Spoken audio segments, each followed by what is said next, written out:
Administrar para el Señor hasta que Él venga. Deuda. ¿Qué es una deuda? Es vivir hoy de lo que esperas ganar en el futuro. En otras palabras, es gastar hoy lo que aún no has ganado. Si tuviéramos que ceñirnos a la Biblia, nunca entraríamos a las deudas. La Biblia no dice que es pecado pedir prestado, pero sí habla de que las consecuencias suelen ser muy malas. Buen día, hermano y hermana de esperanza. Con la bendición de Dios, iniciamos el estudio de nuestra lección número 5. ¿Cómo afrontar las deudas? ¿Cómo hacer frente a las deudas? A aquello que ya hemos ingresado, compromisos pactados. ¿Cómo hacer? Mientras estudiamos esta lección, toma un tiempo para memorizar y reflexionar en Proverbios 22:7. El rico se enseñorea de los pobres, y el que toma prestado es siervo del que presta. El rico se enseñorea de los pobres, y el que toma prestado es siervo del que presta. ¿Por qué la deuda es un flagelo casi mundial? ¿Por qué? ¿Por qué razón la gente entra en deudas? El hecho de no tener suficiente dinero efectivo para afrontar un gasto hace que las personas tomen dinero prestado. Pero las deudas no son un problema en sí. El problema es que nos involucra en situaciones en las cuales muchas veces no sabemos cómo nosotros afrontarlo y no sabemos cómo salir. Por eso la Biblia tiene consejos prácticos sobre economía y finanzas. ¿Qué es lo que vamos a ver en nuestro estudio de hoy? Vamos a ver las deudas, el origen de las deudas. ¿Son las deudas pecado? ¿Cómo quitar las deudas? Y otros problemas financieros, avales y atajos financieros y los préstamos. ¿Cuál es el origen de las deudas? ¿Cuál es el problema con las deudas? ¿Cuál es? Cuando nosotros leemos Primera de Timoteo, capítulo 6, versículo 8, el apóstol Pablo escribe en relación a las deudas. Así que teniendo sustento y abrigo, estemos contentos con esto. Primera de Timoteo 6, 8. Así que teniendo sustento y abrigo, estemos contentos con esto. ¿Qué es lo que está queriendo decirnos el apóstol Pablo? El apóstol Pablo nos está queriendo decir que nosotros debiéramos de aprender a vivir de acuerdo a nuestros ingresos. En los tiempos de Nehemías encontramos nosotros un problema muy serio en relación a las deudas. Nehemías capítulo 5, versículo 1 en adelante nos dice: entonces hubo un gran clamor del pueblo y de sus mujeres contra sus hermanos judíos. Había quien decía: nosotros, nuestros niños y nuestras hijas, somos muchos, por tanto hemos pedido prestado grano para comer y vivir. Habían pedido prestado. Otros se endeudaron porque sus cosechas no habían dado lo suficiente. Versículo 3 del capítulo 5. Otros para poder pagar los tributos. Nehemías 5:4. Y había quienes decían: hemos tomado prestado dinero para el tributo del rey sobre nuestras tierras y viñas. ¿Qué quiere decir esto? Pagaban tributos sobre lo que no tenían. Tenían tierras, pero las tierras no estaban produciendo. ¿Cuáles son las motivaciones que llevan a las personas a endeudarse en la actualidad? Si usted está endeudado, cuáles han sido las motivaciones que le llevaron a endeudarse. Hay tres razones fundamentales por las cuales generalmente, no siempre, generalmente las personas se endeudan. Tres. La primera es la ignorancia. Muchas personas, incluso las personas académicamente muy instruidas, son analfabetas financieramente hablando. Simplemente nunca estuvieron al tanto de los principios bíblicos. Pero para estos casos hay esperanza. El segundo caso del origen de las deudas son las dificultades financieras, ¿no? Producto de la codicia o el egoísmo. ¿Y qué quiere decir esto?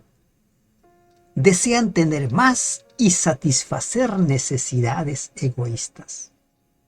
Si tengo un televisor de 32 pulgadas y ya tiene algunos años, y veo por ahí que el amigo o el vecino sacó uno de 50 o de 70, yo también quiero eso.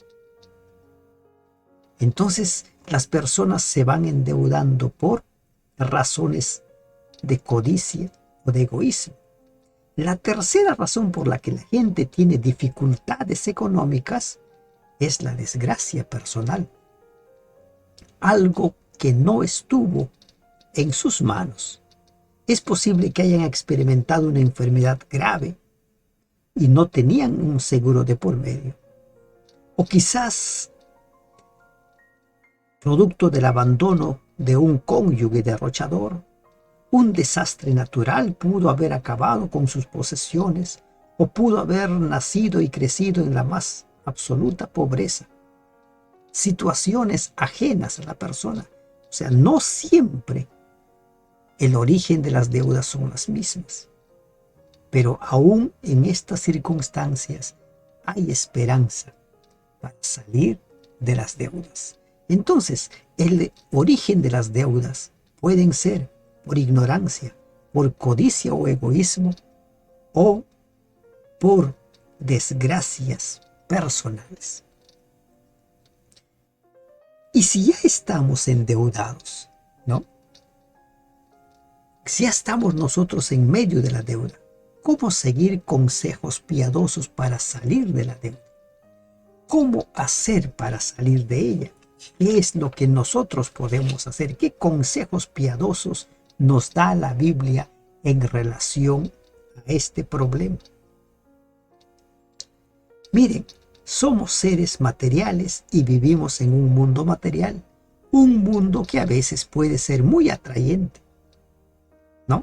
Tendríamos que ser de acero y aceite sintético en vez de carne y hueso para no sentir ocasionalmente el atractivo de las posesiones materiales y el afán de la riqueza. ¿Quién no ha fantaseado alguna vez con ser rico o ganarse la lotería? Creo que prácticamente todos.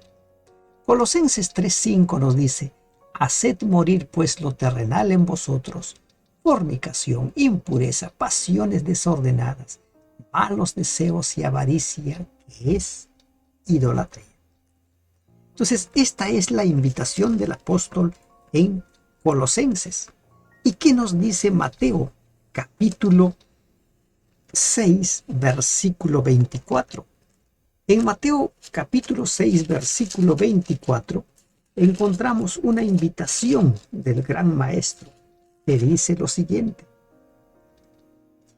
ninguno puede servir a dos señores, porque o aborrecerá al uno y amará al otro, y estimará al uno y menospreciará al otro. No podéis servir a Dios y a las riquezas. La invitación es que hagamos de Dios el Señor de nuestra vida y no las riquezas como el Señor de nuestra vida. Cuando nosotros hagamos a Dios como el Señor de nuestra vida, vamos a estar curándonos, vamos a estar vacunándonos contra la avaricia, contra el amor al mundo. Lamentablemente, el amor al mundo puede ser tan fuerte que las personas se endeudan para satisfacer ese amor.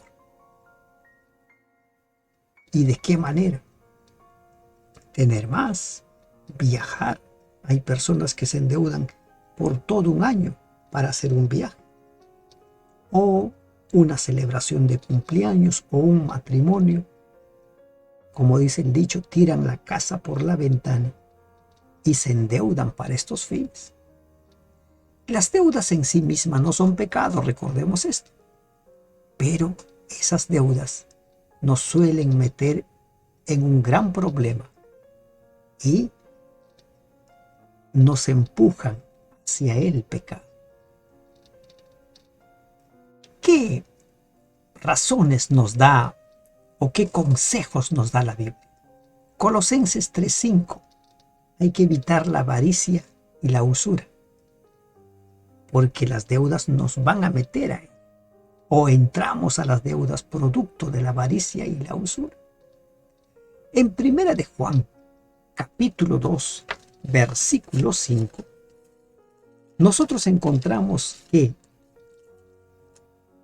también entramos al problema de las deudas, producto del engaño, no producto de la codicia, o producto del engaño, el fraude, el amor al dinero, la infidelidad en los diezmos y las ofrendas. Ingresamos como miembros de iglesia con alabanza y acción de gracias a nuestro Dios, quien nos ha creado y redimido. Nosotros nos presentamos ante Dios cada día, pero es lamentable cuando también los que adoramos a Dios estamos envueltos en deudas. Estamos envueltas en deudas. ¿Y qué hacer? Cuando el origen de una deuda es de este tipo, los mencionados arriba, avaricia y usura, codicia, engaño y fraude, amor al dinero, infidelidad en los diezmos y las ofrendas, debemos buscar primeramente el perdón divino y su ayuda para abandonar el pecado. Conocí de cerca un caso de uno que ganaba en ese entonces 50 soles diarios y no le alcanzaba el dinero para lo más elemental. Había días que la señora no tenía con qué cocinar. ¿Y qué es lo que pasaba? Y es que él se iba a las casas de apuestas con la esperanza de ganar, avaricia, codicia, de ganar. Y cuando le pregunté, ¿y alguna vez has ganado? Sí, me dice a veces, pero como pierdo quiero seguir jugando para poder recuperar, y en lugar de recuperar se va hundiendo. Las casas de apuestas realmente son como una fiera que nos va tragando, haciendo uso de nuestra codicia, haciendo uso de nuestro deseo de ganar. Dios quiere vernos libres de deudas. Por ello nos da consejos sabios en su palabra. Entre ellos destaca la orden de poner en primer lugar nuestra fidelidad a Dios, devolviéndole nuestros diezmos y nuestras ofrendas. Hagamos de Dios el Señor de nuestra vida. Ese es el mayor consejo, el primer consejo que nosotros hemos de seguir. Y el segundo consejo es que aprendamos a amar cada vez menos al mundo, cada vez menos. ¿Cómo desendeudarse? ¿No? ¿Cómo quitar las deudas? Proverbios capítulo 22-27 dice, porque si no tienes con qué pagar, te quitarán hasta la cama en que duermes. Proverbios capítulo 22-27. Pero también nosotros leemos en Proverbios capítulo 22, versículo 7, la siguiente declaración. El rico se enseñorea de los pobres, y el que toma prestado es siervo del que presta. ¿Cómo salimos de allí? ¿Cómo salimos del hoyo de la deuda? ¿Qué se puede hacer para escapar de esta desafortunada situación? Si tienes deudas, mira, el siguiente esquema te puede ser de ayuda. Trata de ponerlo en práctica. Tu fidelidad y compromiso con Dios te ayudarán a ello. Por eso, en primer lugar, no dejes de ser fiel a Dios. Devuelve siempre sus diezmos y sus ofrendas. No dejes de ser fiel a Dios. Esa es la premisa. La premisa para este plan de acción es: mantente fiel con el Señor. Primer paso para salir del hoyo de la deuda: declarar una moratoria sobre la deuda adicional. ¿Qué quiere decir esto? No más gastos con crédito. No más gastos, no más entrar a los gastos. La persona que les comento que llegó a consulta porque tenía este problema, con él trabajamos un plan similar a este esquema. No más ingresar a la casa de apuestas, no más. Tenía que él comprometerse de no ingresar. Y él cumplió ese primer paso y su problema empezó a disminuir. El segundo paso es hacer un pacto con Dios de que a partir de ese momento, con su bendición, pagarás tus deudas lo antes posible. Cuando Dios te bendiga financieramente, utiliza el dinero para reducir las deudas, no para comprar más. Este paso probablemente sea el más decisivo cuando la mayoría recibe dinero inesperado. ¿Qué hace? Simplemente lo gasta. No, lo que tenemos que hacer es, con ese dinero, pagar nuestras deudas, salir de nuestras deudas. Y el tercer paso es hacer una lista de todas nuestras deudas, desde el más significativo hasta el menos significativo. Una lista. Ordenar las deudas de mayor a menor. Ahora, céntrate en la deuda menor y cancela con pagos extra, porque las cuotas ahí son menos. Cuando esté cancelada esa primera deuda menor, ahora pasa a la siguiente deuda menor, ¿no? Usa el dinero que pagabas por ella, a la pequeñita deuda, para cancelar con pagos extra la siguiente deuda menor. De esta forma dispondrás cada vez más, ¿no?, de fondos para ir pagando las deudas mayores. Pero, tienes que respetar fielmente el paso 1. No puedes ingresar a otras deudas. No puedes ingresar, por nada puedes ingresar a otras deudas. Con el dinero que tienes, con lo que va ingresando, has de poder satisfacer tus necesidades primarias. Y por un tiempo, todas las necesidades secundarias o terciarias quedan en stand-by, hasta ir saliendo de nuestras deudas. Si sigues este esquema, con seguridad que vas a salir de las deudas.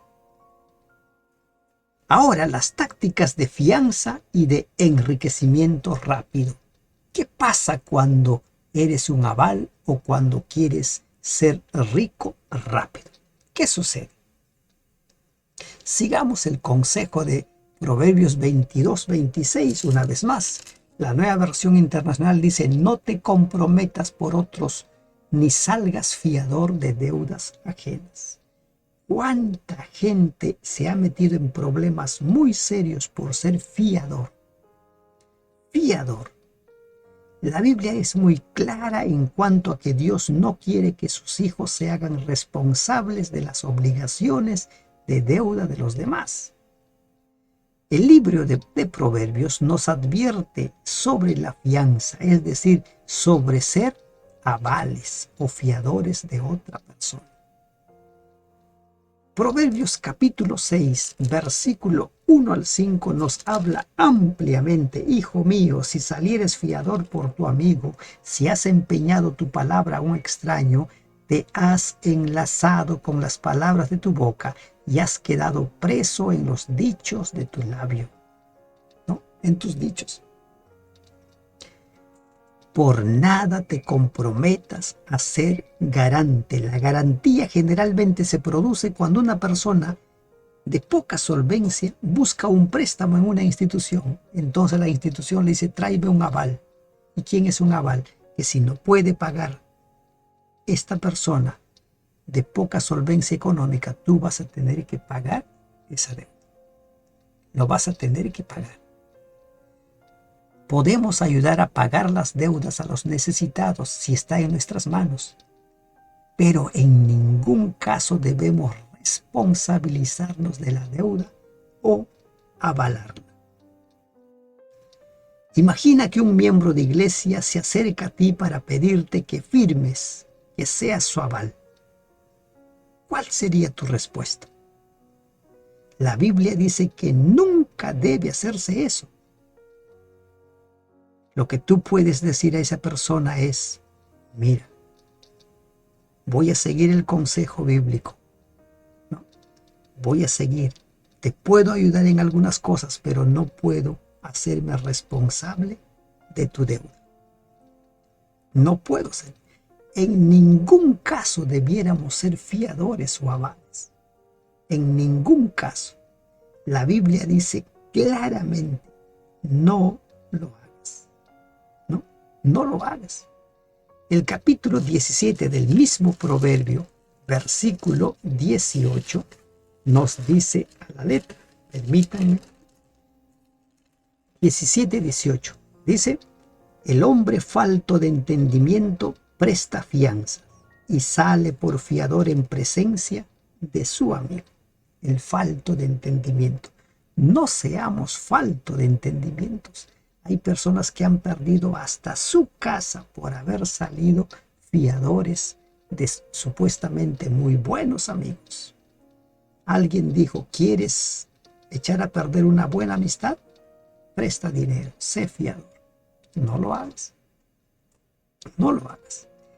El otro problema, ¿no?, por el cual nosotros nos volvemos deudores, entramos en deudas, es porque queremos apresurarnos a ser ricos. Queremos apresurarnos a hacer dinero. Proverbios 28:20 dice, el hombre de verdad tendrá muchas bendiciones, mas el que se apresura a enriquecerse no será sin culpa. ¿Quiénes se apresuran a enriquecerse? ¿No? Los que están desesperados por hacer dinero se meten en transacciones fraudulentas, como las pirámides, esas estafas. Otros se van a los juegos de azar, otros apuestan y apuestan y apuestan y van gastando y gastando. Se meten en inversiones sumamente arriesgadas.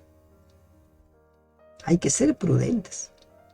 Las artimañas para volverse rico en forma rápida son otra trampa financiera. Casi está garantizado que llevarán a la ruina financiera a quienes se vean atrapados en ellas. Hay que tener cuidado. Hay que tener cuidado. Hay una frase que dice, lo que llega fácil se va fácil. ¿No? Lo que llega fácil se va fácil. ¿Cuáles son los límites de plazo y centros de préstamo? Los préstamos. En la Biblia, Dios había establecido un hermoso plan. Deuteronomio 15:1. Cada 7 años perdonarás toda clase de deudas. Deuteronomio, capítulo 15. ¿A quiénes se les perdonaba esas deudas? ¿No? ¿A quiénes? Conforme a esos consejos de la Biblia, cada 7 años las deudas debían ser canceladas. Pero en nuestros tiempos hay préstamos que se dan a 30 años, a 40 años, ¿no? O deudas que se van contrayendo producto de comprar una casa, o los carros, ¿no? A 10 años, 12 años, según cómo cada uno se va comprometiendo. Conforme a los consejos sobre endeudamiento que hemos estudiado, ¿es incorrecto pedir un préstamo? Mire, en sí no es incorrecto. Hay situaciones en las cuales se requiere un préstamo. Cuando uno va a querer abrir una empresa, cuando uno va a querer hacer un negocio, en esas ocasiones se justifica el préstamo. Pero si tú realizas un préstamo para comprar, allí va a haber un problema. Y hay personas que se han acostumbrado a vivir de endeudamiento. Incluso han llegado al límite realmente terrible de no pagar sus deudas. No pagan sus deudas. Y esto es terrible. Y cristianos, personas que adoran a Dios, que cantan a Dios, se acostumbraron a pedir prestado y no pagar sus deudas. Entonces, muchas personas están en graves problemas producto de entrar en deudas. En un mundo ideal no habría préstamos ni deudas, pero como vivimos en un mundo ideal, puede haber momentos, ¿no? Como no vivimos en un mundo ideal, puede haber momentos en los que sea necesario pedir un préstamo. Asegúrate de tener las mejores condiciones posibles y la mejor tasa de interés posible. Luego pide lo mínimo que necesitas y paga lo más rápido posible para ahorrar en costos de intereses. En lo posible, trata de evitar las deudas. Haga un pacto solemne con Dios prometiendo que mediante su bendición pagará sus deudas y luego a nadie deberá nada, aunque viva solamente de gachas y pan. Resulta muy fácil al preparar la mesa para la comida sacar de su cartera y gastar 25 centavos en cosas extras. Cuide los centavos y los pesos se cuidarán solos. En la moneda peruana se dice: cuida los centavos que los soles se cuidarán solos. Son los centavos aquí y los centavos allá gastados para esto, aquello y lo demás allá, que pronto suman pesos. Niéguese a complacer el yo, por lo menos mientras está asediado por las deudas. Niéguese. Hay situaciones en las cuales tenemos que negarnos a ciertos placeres. En conclusión, ¿qué es lo que aprendemos acerca de cómo afrontar las deudas? En lo posible, no hay que entrar en deudas. Aprendamos a vivir con nuestros ingresos, no gastemos lo que aún no hemos ganado. Hagamos un presupuesto. El presupuesto nos va a ayudar a saber cuáles son nuestros gastos fijos, cuánto es lo que necesitamos mensualmente para vivir, los gastos primarios, y según ello hay que hacer ese presupuesto y cumplir ese presupuesto. El presupuesto nos va a ayudar a saber en qué gastamos. El presupuesto nos va a ayudar a que nosotros seamos conscientes en qué estamos gastando. El apóstol Pablo escribió en su carta a los Filipenses, en el capítulo 4, versículo 12, lo siguiente: sé vivir humildemente y sé tener abundancia. En todo y por todo estoy enseñado, así para estar saciado como para tener hambre, así para tener abundancia como para padecer necesidad. Aprendamos a vivir con lo que tenemos, y esto no es conformismo, sino es aceptación. Hay que aprender a vivir en la abundancia, pero también en la escasez. Recuerda que cuando te comprometes en deudas, también tu vida espiritual está en grave riesgo. Que Dios te bendiga. Amén.